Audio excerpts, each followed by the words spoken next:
fairness naman sa kanya, as a trainee and as a coach, mas na-appreciate ko yung effort niya. And ang maganda sa kanya kasi, ang ganda nung pag-listen niya sa mga instruction. Ang mga players kasi nakilala ko na magagaling talaga. Ang galing nilang makinig.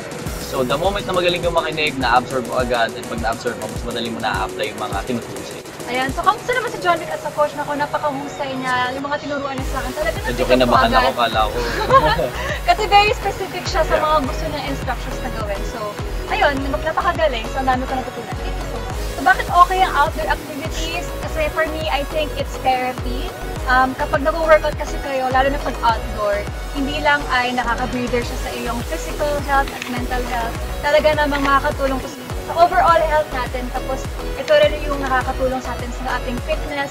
Saka, lalo na kapag may mga friends tayong kasama, pwede rin natin silang matulungan sa kanilang pag-workout. So, it will also inspire us as well. So, Tsaka, imagine, kung kunyari, yung friend mo mahilig sa beach, mahilig sa mga, mga nature. oo! Talagang makakapaglaro ka kahit saan ka, kahit nagbabakasyon ka. Oo, recreational bagay. din talaga siya. So, it's not just a serious sport that you can do. It's Yeah. also something you can have fun with. Enjoy, yeah.